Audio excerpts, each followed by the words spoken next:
बहुत सारे पॉडकास्ट आए श्री विद्या को लेकर, बहुत सारे पॉडकास्ट में श्री विद्या को लेकर अलग अलग तरीके की बातें की गई हैं। कहीं पर एक मनी मैग्नेट की तरह बता दिया गया कि श्री विद्या करिए, पैसा खिंचा चला आएगा, तिजोरियां भर जाएंगी, मशीन लगानी पड़ेगी।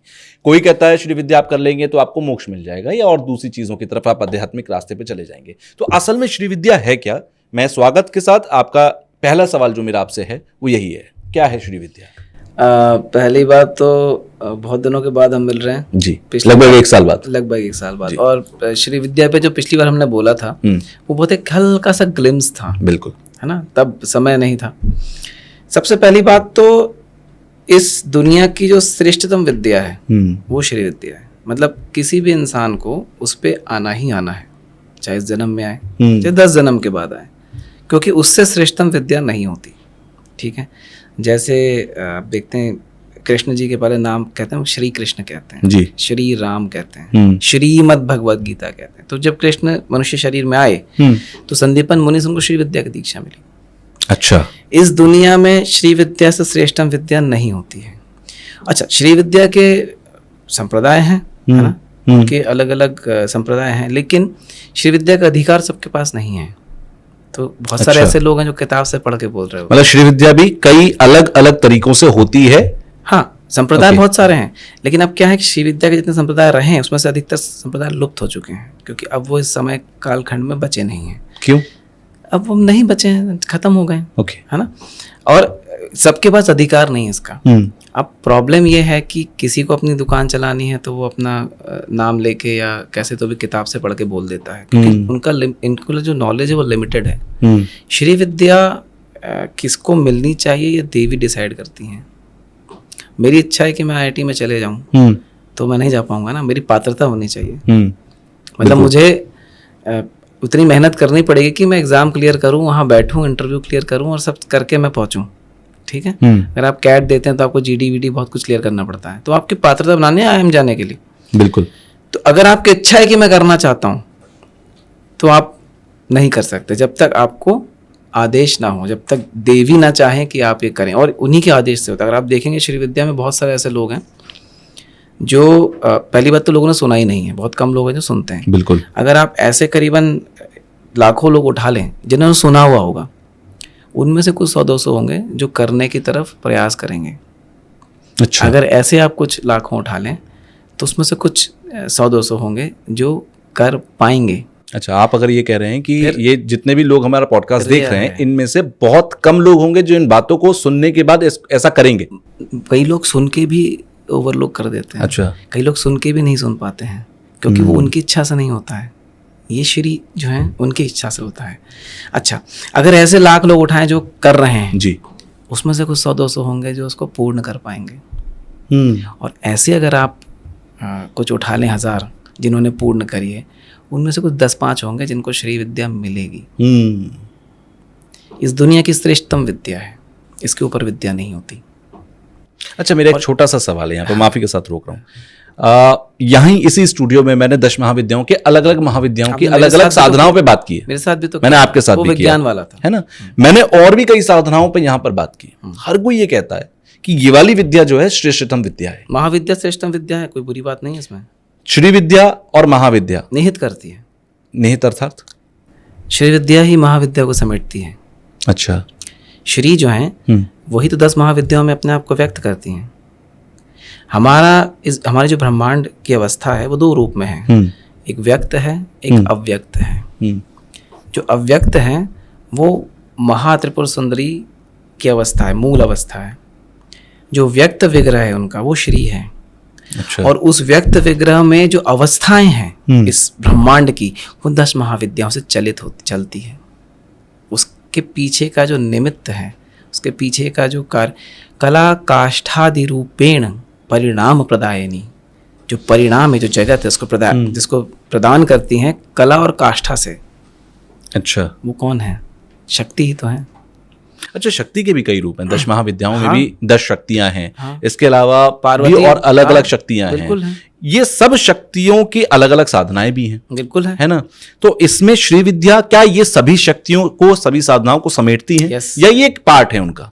सबको यही समेटती है, ये मुख्य है। अच्छा, देखिए श्री जो है ना वही अलग अलग तरीके से अपने आप को विस्तारित करती हैं। श्री में 3 चीजें हैं, श, र और ई, है ना। दोनों अर्ध में, श भी अर्ध है, र भी। श कल्याण का अक्षर है। शं करोति इति शंकरः, जो शंग करते हैं वो शंकर कहलाते हैं। ठीक है, सिंपल है। शंकर कौन है? जो शंग करते हैं। शंख साउंड किसका है? कल्याण का है। अच्छा, तो जो श है वो कल्याण का साउंड है। अब वो किस अवस्था में पहुंच के, देखिए 3 अवस्थाएं होती है, इच्छा शक्ति, ज्ञान शक्ति, क्रिया शक्ति। ठीक है, ठीक है, जगत इन तीनों से चलता है। जो र है वो अग्नि है, अग्नि का बीज है। ओके, तो अग्नि का बीज है तो आप अग्नि से जगत को चला रहे हैं, तो वो क्रिया शक्ति हो गई। एक इच्छा शक्ति हो गई, ई इच्छा शक्ति है, और श ज्ञान। तो इच्छा, ज्ञान और क्रिया, इन तीनों से जगत चलता है। त्रिगुणात्मिका कहा जाता है। और ये 3 अवस्थाएं, सुषुप्ति, स्वप्न और जागृत। अच्छा, तो ये जो 3 अवस्थाएं हैं, यही वो त्रिपुर सुंदरी हैं। उनकी अव्यक्त जो अवस्था है वो महात्रिपुर सुंदरी है। त्रिपुर, 3 पुर, सुषुप्ति, ज्ञान और जागृति, मतलब इच्छा शक्ति, ज्ञान शक्ति और क्रिया शक्ति। ओके, और यही 3 का मिश्रण। इस जगत में 3 ही अवस्थाएं हैं। अवस्थाएं ऐसे 7 हैं, क्योंकि उसके बाद फिर तुरीयाती, तुरी से बहुत अवस्थाएं, वो संध्या काल भी है, तो थोड़ा और कॉम्प्लेक्स है, पर उसमें और भी चीजें, फिर नित्याएं, योगिनियां, बहुत कुछ चली आती हैं। तो जो मुख्य जो 3 अवस्थाएं वो इच्छा, ज्ञान और क्रिया, जागृत, स्वप्न और सुषुप्ति। ठीक है, ये जो 3 अवस्थाएं हैं, ये ही श्री विद्या की मूल स्थिति है, और उसी स्थिति से सृष्टि की रचना हो रही है। एको हम बहुश्याम, मैं एक हूं अनेक हो जाऊं, इच्छा शक्ति। अच्छा, यही है ना, एको हम, वेदों में क्या है? एको हम बहुश्याम, मैं एक हूं अनेक हो जाऊं। तो जब कुछ नहीं था, शून्य था, स्पंदन हुआ, स्पंदन, और पहले स्पंदन से नाद उत्पन्न हुआ, नाद से प्रकृति। मैंने मात्रिकाओं पे पहले बात की थी पिछले पॉडकास्ट में, तो ऐसे ही तो बड़ा। तो श्री ही सबको निहित करती हैं। तो जब आप महाविद्याओं की बात करते हैं, हाँ वो श्रेष्ठतम साधनाएं हैं, पर श्री इन सबको समेटती है। जब तक आप श्री विद्या, आप महाविद्या करेंगे तो भी वो श्री की तरफ आप पहुंचेंगे, क्योंकि श्री ही है जो सबको निहित करती हैं। आप कोई भी इस दुनिया में कोई भी साधना करिए, आप श्री की ही साधना कर रहे हैं। जैसे ललिता सहस्रनाम में है भी, मैंने लास्ट आपके पॉडकास्ट में बोला भी था, सृष्टि कर्त्री ब्रह्म रूपा गोप्त्री गोविंद रूपिणी संहारिणी रुद्र रूपा तिरोधान करीश्वरी सदाशिवानुग्रहदा पंचकृत्य परायण, है ना।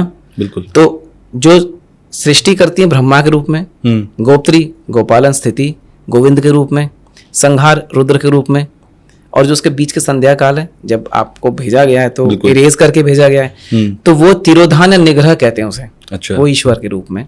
और अनुग्रह या कृपा, जिसपे आप स्थिति से संहार की तरफ जाएंगे, वो सदाशिव के रूप में। तो वही तो है, सृष्टि कर्त्री ब्रह्म रूपा गोप्त्री गोविंद रूपिणी संहारिणी रुद्र रूपा तिरोधान करीश्वरी सदा शिवानुग्रहदा पंचकृत्य परायणा भानुमंडल मध्यस्था भैरवी भगमालिनी। फिर वो ये ललिता सहस्रनाम का हिस्सा है। ठीक है, सहस्त्र नहीं, सहस्र है। अच्छा, सहस्र मतलब 1000। हाँ, सहस्त्र नहीं है। अच्छा, सहस्त्र मतलब अस्त्रों के साथ। अच्छा, तो सहस्र होता है, सहस्र मतलब 1000। ठीक है, अब आधे साथ लोग नाम ही गलत बोल रहे हैं। मैं भी आज तक यही बोल रहा हूँ। सहस्त्र बोलते हैं। हाँ। तो सहस्त्र, प्रॉब्लम क्या है ना, होता क्या मैं बताता हूँ।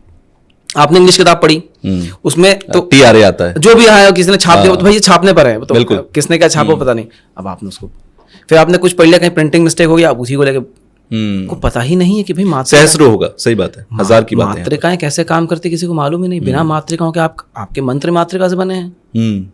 ये जो हमारी 50 वर्णमाला है, जिसे हम अक्षर कहते हैं, ये तो मात्रिका बनी है। अगर आप कोई भी मंत्र उठा के देखें, स्त्रोत उठा के देखें, इवन नाम उठा के देखें, राम, र, अ और म, र अग्नि तत्व है, आ उसका विस्तार है, प्रकृति, म मकार मतलब संहार है, मतलब पूरी सृष्टि की बात हो गई, इसलिए राम का नाम जापते हैं महादेव। मात्रिकाओं से ही हो सकता है।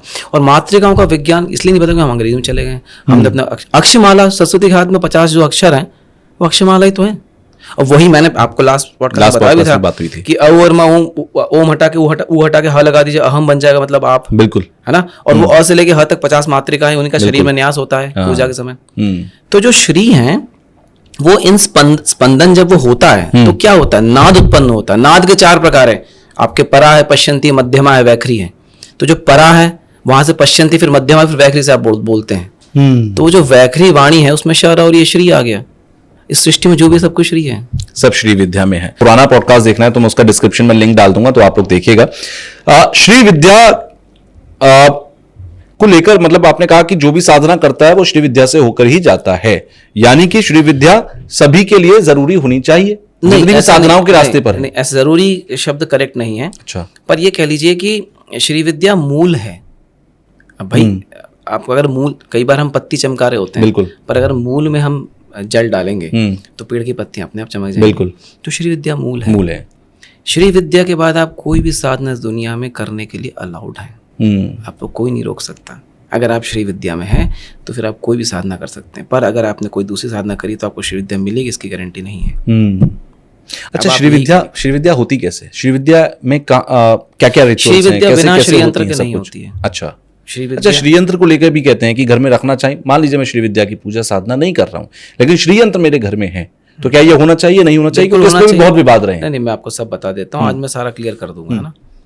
तो देखिए, पहली बात तो श्री यंत्र जो होता है वो स्फटिक का होना चाहिए, क्योंकि आप गृहस्थ आश्रम में है ना, तो स्फटिक का श्री यंत्र होना चाहिए। उस स्फटिक में ही लक्ष्मी जी का वास होता है। अच्छा। महालक्ष्मी का वास स्फटिक में ही है। और महालक्ष्मी ने जब महात्रिपुर सुंदरी की साधना की थी तब उन्हें श्री कहा गया था। ठीक है, उनको श्री बोला अच्छा, गया। बहुत सारे लोगों को ये कंफ्यूजन रहता है, क्योंकि मैं भी ये मानता हूँ कि श्री क्योंकि माँ लक्ष्मी को कहते हैं। ऐसा नहीं, क्या होता है मैं बताता हूँ। है तो शक्ति ही जी, ठीक है। अब आप कोई उग्र देवी की साधना नहीं कर सकते। जैसे महाकाली, महालक्ष्मी, महासरस्वती 3 रूप में ये मतलब व्यक्त करती हैं अपने आप को। महासरस्वती अत्यंत कठिन है, क्योंकि अब वो अवस्था ही नहीं बची। महाकाली जो अत्यंत उग्र हैं, तो उग्र देवी की साधना, तो महालक्ष्मी जो है वो सौम्य देवी हैं, और स्फटिक में उनका वास होता है ना। तो वो ऐसी देवी हैं जो इजीली एक्सेसिबल हो सकती हैं। आमतौर पर जो संसार में लोग, जो मोह माया में फंसे हुए लोग हैं, जो भी सृष्टि में है, जो जिनको शरीर मिला हुआ है, वो श्री के करीब जा सकते हैं। ठीक है, कहने का मतलब ये है कि अच्छा, ये जो मैंने आपको बताया कि महात्रिपुर सुंदरी की साधना जब महालक्ष्मी ने करी तो उनको श्री कहा गया, वो भी एक बात है। अच्छा, अब और ये है कि जो श्री यंत्र की बात आप कर रहे हैं वो स्फटिक का होना चाहिए। स्फटिक ओरिजिनल कहाँ मिलेगा आपको? मिलता नहीं, सब शीशा बेच रहे हैं। अरे चाइना से बन के आता है, सब मशीन कट होता है, ऐसे नहीं बनता श्री यंत्र। श्री यंत्र बनाने के लिए जो श्री यंत्र को तराश रहा है ना हाथ से, उसको उपवास में रहना पड़ता है। शुद्ध होके, नहा धो के, उपवास में रह के वो बनता। 3 महीने में एक श्री यंत्र बनता है। मैंने अपने चैनल पर डाला हुआ है। एक्चुअली क्या था, एक महाराज हैं, उनकी उम्र 90 साल के ऊपर है। अब वो नहीं बनाते हैं, क्योंकि अब तो वो काफ़ी बूढ़े हो चुके हैं। तो उनको ये विधि पता थी कैसे बनाया जाता है। तो जो मेरे गुरु हैं परमहंस कृष्ण प्रसाद जी महाराज, तो उन्होंने कहा कि ये तो लुप्त होने की कगार पर है, तो उन्होंने कुछ लोगों को भेजा कि भाई आप सीख के आइए। तो अब वो लोग बनाते हैं इसे। ठीक है, अच्छा, बनाते हैं तो वो स्फटिक तो वहीं मिलता है, हिमालय के वहाँ से आता है। फिर वो जाता है या तो द्वारका जाता है या फिर कन्याकुमारी जाता है, शुद्ध होता है। फिर वो पंडित जी, मतलब मेरे जो उनको पंडित जी कहता हूँ मैं, उनके पास पहुँचता है और वो फिर अभिमंत्रित करके लोगों तक पहुंचाते हैं। वो दुर्लभ श्रीयंत्र आपको देखने को ही नहीं मिलेगा। उस टाइप का श्रीयंत्र इन जनरल आपने नहीं देखा होगा। उसको बनाने में 2 से 3 महीने लगते हैं। और वो जो इतना फ्रेजाइल होता है वो स्फटिक की, जैसे ही आप उसे तराशे, गलती से भी हाथ लग जाए टूट जाएगा। तो इतना बनता ही नहीं, तो रेयर है। अब आप बताइए, जिसको एक को बनाने में 4 लोग बैठे हैं और 3 महीने लग गए को बनाने में, तो पर मंथ कॉस्टली बहुत होगा। वो तो नहीं, थोड़ा कॉस्ट तो होता है उसका, पर वो मुद्दा वो नहीं। मुद्दा है कि पहले मिलना चाहिए। बिल्कुल, बहुत सारे ऐसे लोग हैं जो वेटिंग में हैं, एक मुखी रुद्राक्ष ले करोड़ों देके, लेकिन मिल नहीं रहा उनको। मिल नहीं रहा। मुद्दा पैसे का नहीं है। मुद्दा, अच्छा, पैसे का भी ये गेम है कि अगर आपके घर पे श्री पहुंचनी है तो फिर पैसों का इंतजाम कर देंगे। हाँ, अगर उनको आपके घर आना है तो सब इंतजाम हो जाएगा। कई बार पैसे होते हुए आदमी फालतू चीज उड़ा देगा, लेकिन उनको लेकर नहीं आएगा। साक्षात भगवती हैं वो, जो श्रीयंत्र है वो साक्षात देवी हैं। बिल्कुल, वो देवी हैं और जागृत हैं। तो ऐसे बहुत सारी कहानियां हैं। जैसे कि एक बार पंडित जी जो हैं वो किसी गांव में थे, वहाँ पे एक महिला आई, और ये मैंने एक वीडियो में बताया भी हुआ है, मैं रिपीट कर देता हूँ तो, क्योंकि काफ़ी सुनने में अच्छा लगता है। तो महिला आई, बड़ी दुखी थी कि मेरी बेटी की शादी कैसे होगी, और मतलब बहुत ख़राब अवस्था थी उनकी, किसान परिवार से। बिल्कुल। तो फिर उस समय वो श्रीयंत्र उनके पास जो था, उन्होंने कहा कि इसके हाथ में लीजिए, जो आपको मांगना है मांग लीजिए। उन्होंने मांगा और फिर वो चली गई वहाँ से। करीबन 8-9 महीने के बाद वापस आई वो। तो उन्होंने सोने से लदी हुई थी पूरी। तो पंडित जी भी बोले कि, तो उन्होंने बताया कि हमारे घर में एक बैल होता था, मतलब जो खूंटी से बंधा रहता था, वो पता नहीं एक दिन क्या हुआ उसे, वो ऐसा बिदका कि वो खूंटी लेके तोड़ के भाग के वापस ही नहीं आया। वो जो खूंटी तोड़ के भागा तो जो खूंटी उखड़ा, पूछते नहीं कुछ उनके पास माल गड़ा हुआ था। अब वो उनको मिला, फिर बेटी की शादी भी करी, बढ़िया से घर वर भी बनाया, वो बहुत खुश थी। ऐसे कहते हैं किस्मत बदल जाना। तो अब भाई मैंने कहा ना कि अब श्री क्या देना चाहे किसको पता नहीं, वो तो भगवती उनको जो जिसके जो मर्जी दे दें। से बहुत सारी कहानियाँ। फिर एक डॉक्टर थे, उनके बेटे को कुछ इशू था, मेंटल इशू था या कोई बीमारी थी, तो वो दूसरे डॉक्टर ने कहा कि भाई ये तो लाइलाज है, आप ऐसा दवाई चलता रहेगा, जीवन भर देते रहिए। तो बड़े परेशान थे, तो पंडित जी के पास आए, तो उन्होंने उनको श्रीयंत्र दिया कि आप मतलब विधि भी बताई कैसे पूजा करनी है, कैसे उसका अर्चन करना है, क्या करना है करीबन। और ये भी बताया था कि जब आप करें तो एक छोटा सा मैं बता रहा हूँ कि सामने उन्होंने उस विधि के साथ उन्होंने कहा था कि एक छोटे से ग्लास में आप पानी रखिएगा, उसे आप यहाँ छिड़किएगा और उसे पिला दीजिएगा। करीब 6-7 महीने के बाद उसकी अवस्था जो थी वो इतनी बेहतर हो गई कि डॉक्टर भी समझ नहीं पाए कि कैसे हुआ, और वो मतलब और लगभग ठीक हो गया वो। फिर उसके बाद वो चलता रहा, फिर शायद हो ही गया होगा, फिर वो दोबारा जब आए तो सब ठीक ही था। तो कहने का मतलब ये है कि ये साक्षात देवी हैं और ये घर में होना ही चाहिए। और घर में होना चाहिए तो ऐसा नहीं है कि अगर आप कोई पूजा या साधना नहीं कर पा रहे हैं तो कोई बहुत बुरा हो जाएगा। आप अगर नॉर्मल एक दिया तो जला ही सकते हैं, बिल्कुल दिया जला दीजिए, धूप जला दीजिए, हाथ जोड़ लीजिए, काम खत्म। देख लीजिए आप बस। लेकिन मुद्दा ये है कि असली श्रीयंत्र आए कहाँ से? मैं आपको बताया ना कि अब वो थोड़ा अब आता है, जितना जैसे कभी महीने में 2 आ गया, 3 आ गया, तो उस हिसाब से लोग अप्रोच करते हैं, तो मैं उन तक पहुंचवा देता हूँ जितना मुझसे हो पाता है। पर ये ऐसा नहीं कि कोई फैक्ट्री नहीं है कि मतलब बल्क में चल रहा है। बिल्कुल, क्योंकि वो पहली बात तो स्फटिक ओरिजिनल मिलना मुश्किल है, दूसरा उस विधि से, श्रीयंत्र से मशीन कट से नहीं बनाना चाहिए, वो श्रीयंत्र किसी काम का नहीं है। अच्छा, खाली श्रीयंत्र से काम नहीं चलता, ये भी लोगों को नहीं पता है। श्रीयंत्र है वो आपके नाम और गौत्र से अभिमंत्रित होना चाहिए, खाली श्रीयंत्र से काम नहीं चलेगा। श्रीयंत्र तो रॉ है ना, उसमें तो बिल्कुल उसे अभिमंत्रित तो करना पड़ेगा, उसमें शायद तो शक्ति का वास कैसे होगा, जैसे मूर्तियों में प्राण प्रतिष्ठा की जाती है, उसको आपके नाम और गौत्र से अभिमंत्रित करना होगा। पहला, जिस आसन पे आप बैठे हैं उसको आपके नाम और गोत्र से अभिमंत्रित करना होता है, तभी तो आइसोलेट होगा ना। आप दुनिया से कैसे कटेंगे फिर अगर आप बाकी जगहों से उसको मिला बिल्कुल।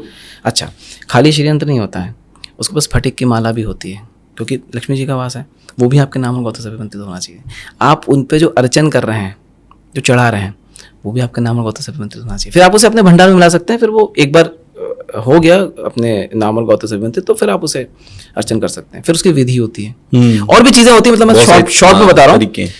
फिर उसकी अलग अलग विधि होती है। फिर कैसे ललिता सहस्रनाम को करना है, ललिता सहस्रनाम लोग ऐसे ही पढ़ते चले जाते हैं, ऐसा नहीं करना चाहिए, वो वर्जित है, वो उसकी विधि नहीं है। अच्छा, लोग कहते हैं आप घर में सुन लीजिए, डेली ललिता सहस्रनाम चलते रहना चाहिए, सुनते रहना अभी जैसे आपने सहस्रनाम चला दिया, वो तो एक के बाद एक नाम है, बिल्कुल है ना। जैसे श्री माता, श्री महाराज्ञी, श्रीमद सिंहासनेश्वरी, एक के बाद एक नाम, बिल्कुल चलता रहेगा वो। लेकिन वैसे नहीं पढ़ा जाता उसे, उसकी विधि होती है अर्चन करने की। अच्छा, उसमें बीज मंत्र लगते हैं, उस चतुर्थ विभक्ति होती है, फिर उसको एक नाम, एक मंत्र है, और फिर उससे अर्चन किया जाता है। फिर अर्चन में भी किस चीज़ का उपयोग कर रहे हैं आप, अर्चन में भी कई अलग अलग किस चीज़ से आप अर्चन कर रहे हैं, अलग अलग वस्तुओं का उपयोग होता है ना।